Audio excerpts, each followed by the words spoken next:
But now it's time to turn our attention to something else taking place tomorrow, as talkSPORT 2 will have live commentary of Wales's opening game at the Women's Euros against the Netherlands at 5 o'clock. And I am delighted to welcome in our Wales correspondent, Abigail Davies. Abigail, how are you doing? Yeah, really good. Thanks. How are you guys? Yeah, really good, thank you. I guess firstly, I mean, it is amazing for Wales to have got to the tournament. What do you think the expectations are from the fans? But just because they are in that group of death, aren't they, with France and the Netherlands and England? What are the expectations, do you think, of this side? I think it's really interesting. The messages have been the same from the camp all week, actually. They've been echoing the same messages, displaying the same characteristics on the training pitch. And I think that's really translated over to the fans. You know, we're all fully aware that we are the underdogs in this group. Wales have never beaten a side inside the top 10 in the world rankings, not won any of their 6 Nations League games in 2025, with obviously that most recent defeat to Italy really bruising, and quite a stark reminder of the daunting task that lies ahead. You know, there is such a wealth of experience, major tournament experience across the other 3 nations, but we all know that there is something incredibly refreshing about Wales's approach and the way that they approach these situations, their demeanour at the moment.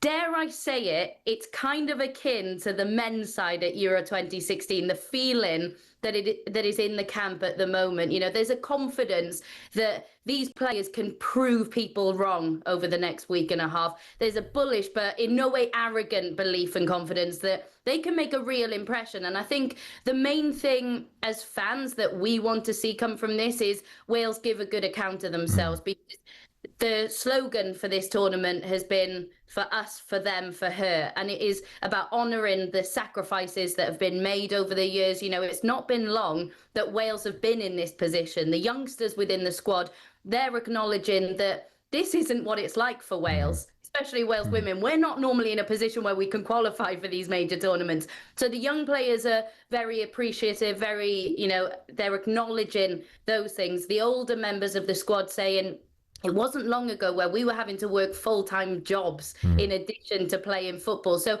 you know, we are keeping it very real. It's a very working class football team, if you like. It is the realistic ambition and the aim, I think, is to just go out there, give a good account of ourselves. But then you look at the Netherlands game, and I don't want to get carried away because I am a Swansea fan. That's not what I do, okay? But do look at that, and yes, they've got quality all over the pitch, don't they? There's been talk this week about whether this is the best Dutch side we've ever seen, including that one, of course, that tasted success in the tournament back in 2017. You know, their manager certainly believes that it is, but there is strength in depth there. But there are question marks, aren't there? And I don't want to get carried away, but there are question marks over the form, their last 2 Nations League matches, and the fact they've not kept a clean sheet in their last 10 matches. And I think that's going to be such an intriguing battle, because Wales typically over the last few months, and under Rhian Wilkinson, who has done a tremendous job, we now have this fluid style of football. She's very flexible with her formations, the teams that she's going to pick. The one sticking point has so often been we get into good positions, we work the ball down the channels, but we do not make the most of the opportunities we create. And in this tournament, of course, that is something that we have to rectify. Well, talking of Rhian Wilkinson, the head coach, she answered the media's questions ahead of Wales's first appearance at a women's major competition. She was asked whether moments like this made her wish she still played the game. I'm very pleased I retired when I did. My body is as well. I remember when I lived in Norway, I played in Norway, I went to see the Euros in Finland, and watching that and seeing what it's like now, I think this is what it's all about. The women's game is on the rise. These women are just incredible, and this is the first generation of Welsh player that is completely professionalized, and that is something that changes the game at home in Wales, and that is not what I'm envious of. It's what I'm most excited about, that this team gets to be the face of a watershed moment back home, and to be able to stand next to them when they do that is probably one of the honors of my career. It's exciting stuff, isn't it? There is one player I wanted to ask you about, Abigail, and that's Jess Fishlock as well, who's got to go down as the greatest Welsh women's player ever. But I just find it amazing that her debut for Wales was back in 2006. She's now 38 years old and finally at a major tournament. I mean, can you imagine the kind of emotion she's going through ahead of this first game?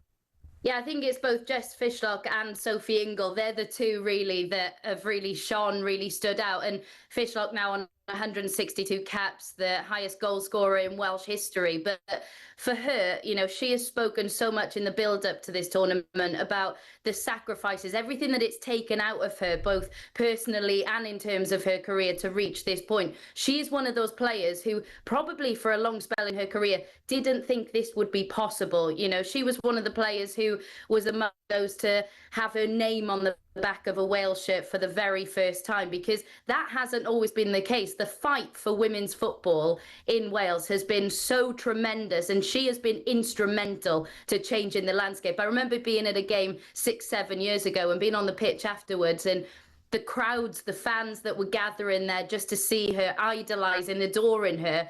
And she wasn't even used to that at international level, because it's not always been the case. So, yeah, for her tomorrow, that is going to be such an incredible achievement. And the Italy game that I mentioned a few moments ago, yes, it was a reminder of how difficult this challenge is going to be. But Fishlock was one of the players to say, was probably the kick up the bum that we needed heading into this tournament. You know, we probably needed that. And still in that game, even though we were on the back foot for so long, Jess Fishlock, as she has been over the years, whether it's on the pitch, off the pitch, she was the one that provided that moment of inspiration with an absolute thunderous strike from range. You know, she's the one who, whether it's off the pitch, just reminding the younger players of their roles, their responsibilities, and things that have come before them, or whether it's on the pitch, just leading by example. She is a Welsh legend. I know that word gets overused, but she is a Welsh legend, and I cannot wait to see her step foot on that pitch tomorrow. But just a word on Sophie Ingle as well, because she was asked, Rhian Wilkinson was asked about Sophie Ingle and whether she could play 90 minutes, because